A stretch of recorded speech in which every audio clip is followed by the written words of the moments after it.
Okay, we're back, and we're going to start on the phones, and that'll be College Park, Maryland. Hi, Jeff. Great to have you on the program. Welcome, sir. Hey, Russ. I think the Elizabeth Warren, was that her name? Yes. She isn't telling the whole story. She says that the roads are built, and, we all pay taxes, so nobody got rich by themselves. Well, she's right as far as that goes, but she's also missing this. I mean, this guy's your perfect example. He's living off dividends. He's not digging ditches. He didn't get rich because he dug more ditches than anyone else. He got rich, and most people in this country get rich because they've got other people working for them, which means they're selling the labor of these other people for more than they're paying for it. They're paying a guy $8 to dig a ditch, and they're charging somebody else $20 for that ditch. Abraham Lincoln said that before there's capital, there's labor, and all capital comes from work that real human beings do. This guy's sitting home collecting checks, dividends from other people's labor. American Express's biggest corporate priority is making sure that people don't unionize because they know their corporation is profiting by selling the labor of their workers for more than they're paying. So nobody in this country has gotten rich without putting other people to work and paying them less than what they're actually worth. So when we're talking about class warfare, I like your characterization. I really don't.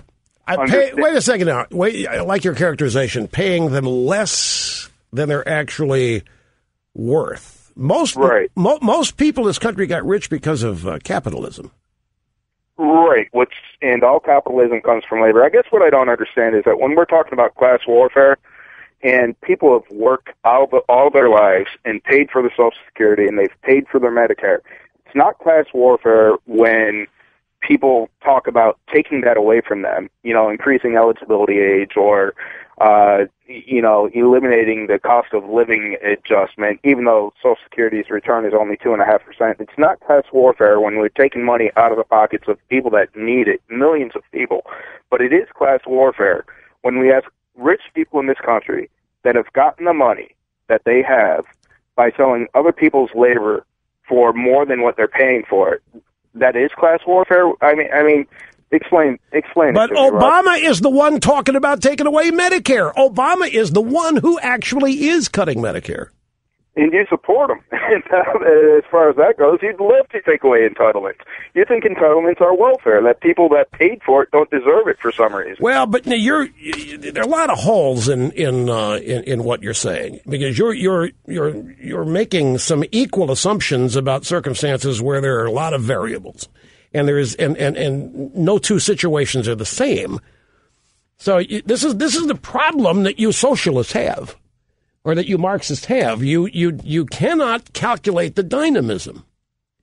And you refuse to calculate the dynamism that exists in any set of economic circumstances. Anyway, I know what he means with his labor comment. I'll explain it when we come back. I got to take a quick break here. Don't go away.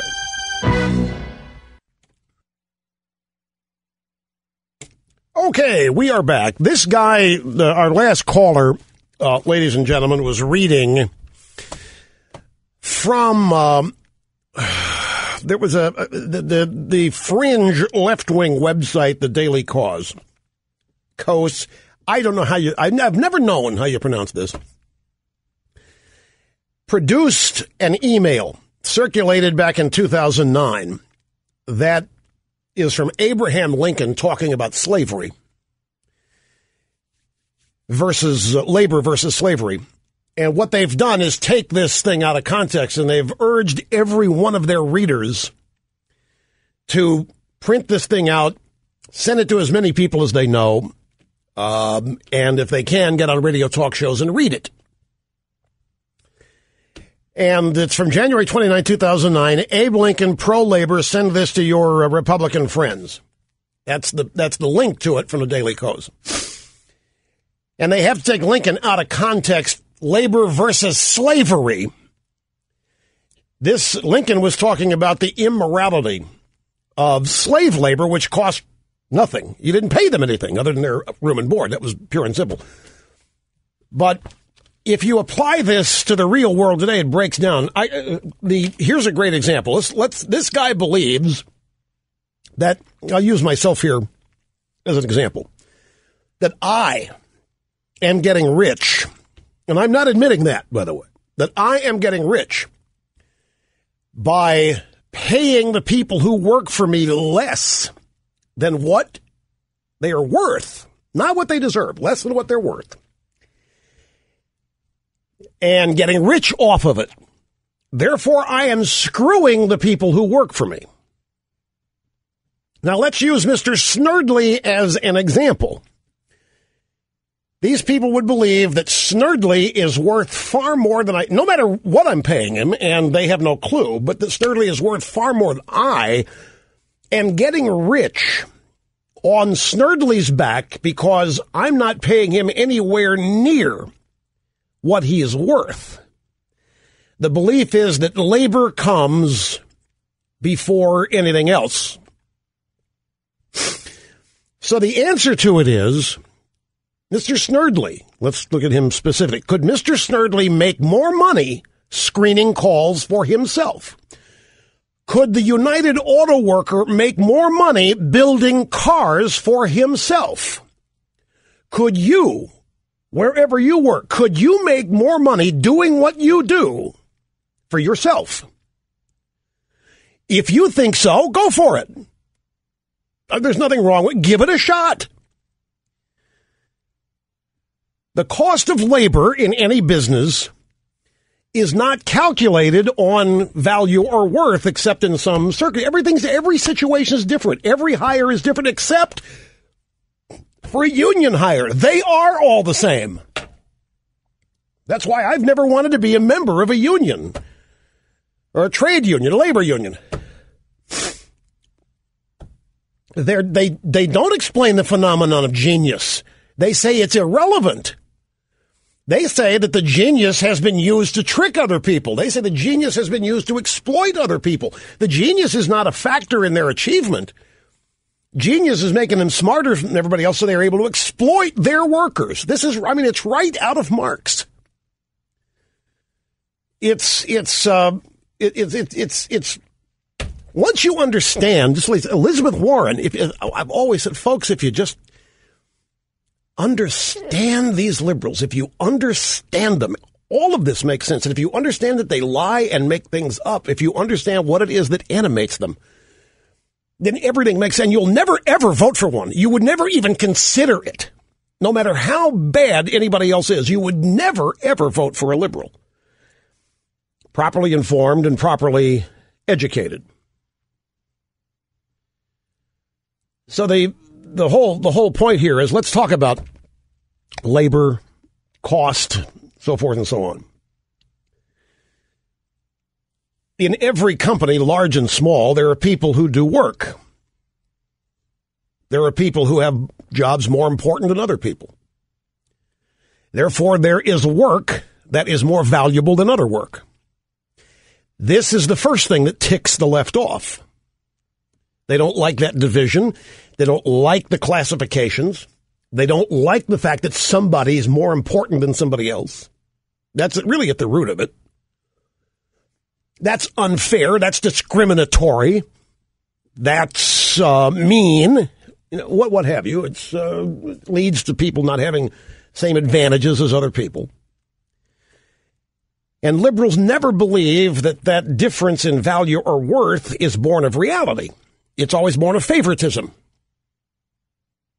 or some other thing that can be bought, negotiated, or purchased, rather than real qualitative assessments of somebody's work. Now, the purpose of a business is not to employ people. The purpose of a business is not to provide health care. The purpose of a business is not to make a great community. That's not why anybody starts one. Now, that may be why a lot of businesses fold, because a lot of liberals might start companies with that premise, and they won't last long if that's why they go into business. What propels a business or a service is a passion on the part generally of one person who starts it, who's got a passion for something, loves doing it, thinks other people would love doing it or having it, embarks on a process of manufacturing it and selling it, and who knows? People make correct assessments of what the public wants and incorrect assessments all the time. Businesses come and go. Successful businesses fade. Successful businesses grow. It's never the same. It cannot be plugged into a formula. Everybody who runs a business looks at paying people who work for them differently. I would bet you that if the way I run EIB and the way I, quote unquote, pay labor were ever analyzed, I'd be told I'm an idiot. I'd be told you can't do it this way. You can't make any money doing that. That's absurd. You're going to pay them that for what? See, I have my own personal preferences and desires and things I don't like to do, and there are other things I love doing. The things I don't want to do, if somebody else will do them, that's worth a hell of a lot to me. It's time I don't have to spend doing things I don't want to do. And if they do it well, and if I don't want to have to worry about them being stolen away or leaving, going somewhere else, I'll pay above market value, happily and gladly, just so I don't have to worry about it ever again. I don't like worrying. I refuse to worry. I will pay not to worry. Now, other people that run businesses don't do it. A lot of people, they'll go by the book. And if people don't do the job, fine, you're gone, get somebody else to do it. And they love the process of dealing with it. I hate process of anything. The process of anything. Nothing will make me run away faster than having to get involved in the process of something. But there are people that love process. And if they can do my portion of the process and I don't have to worry about it and I got total confidence that I'm going to be represented correctly and properly and fairly, fine. I'll pay them commensurately to keep me out of it. I don't know how many other people do that, because I've never really discussed all this great detail with other people in my position. But I do know that in most places, labor cost is the most expensive, and therefore it's the one that's watched over more closely, the most closely, and it's for as little as you can get it. I'll give you the opposite end of what I just described to you. When I worked at the Kansas City Royals, this is not to put them down. When I worked at the Kansas City Royals, it didn't matter how well I did that job. I was going to make X and not a penny more. It didn't matter how much they liked me. Now, maybe I would get promoted to a different job and higher paying job. That was going to be up to me. But the job that I had, if I were going to sit there and lose sleep over how much I wasn't making, I was beating my head against the wall because that job was worth X to them. And they could find thousands of other people to do it 1 minute after they let me go if I didn't want to do it anymore. And in many cases, for less than they were paying me, which at the time was $12,000 a year. That's a job that happens to attract groupies. You thought I was going to... No, it wasn't. $12,000. I looked at $12,000 back then. It's about $35,000 today. This is 1979 that I'm talking about. I think so. I think I ran the inflation calculator on it. But the point is,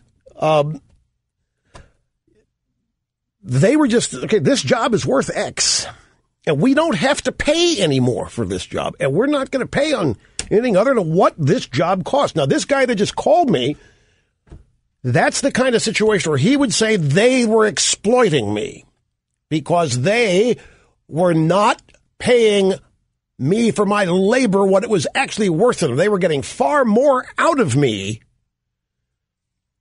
than they were paying me. That's the way the Marxists would look at it. The way this guy would look at it, and he was reading what the Daily Cause Post said to read. He could be president. He read it pretty well. But the reality is, in the business world, the job is worth what somebody will take. So I'm making 12. Let's say I fall in disfavor. And somebody can come along and they say they'll do it for 10. There's some years younger than me that'll do anything to get their foot in the door, and they'll take it for 10. Guess what the job's worth has just become? Not what Marx says it is, and not what some formula says it is, but the reality on the ground says that job's worth $10,000 a year because somebody will out there do it for that. Well, Rush, what about somebody who'd do it for nothing? Oh, there would have been plenty of people who'd do it for nothing for a while, but nobody's allowed to pay anybody nothing. There are laws about that. $12,000 today is $12,079 is $37,000 today. But the dynamics of all this and the real world aspect of every single job, the dynamics involved are something that escapes theoreticians. Well, interns, snurdly, by definition, don't get paid anything. That's, of course, Monica Lewinsky got paid. And she paid as well. That's the whole thing. I mean, every position has its own inherent worth and value based on that circumstance, not what some blogger thinks, or not what you can take Abraham Lincoln out of context to mean or to say. But there is the belief these people have that every business owner has gotten wealthy by screwing the employee. This is how these people, this is how they keep themselves in a perpetually ticked off, angry, raged state of mind. And it's simply a total lack of understanding. And it's based on a principle that everything has to be handed to you. And that you ought to be able to get something that's fair and just for not doing anything for it. Just showing up for work.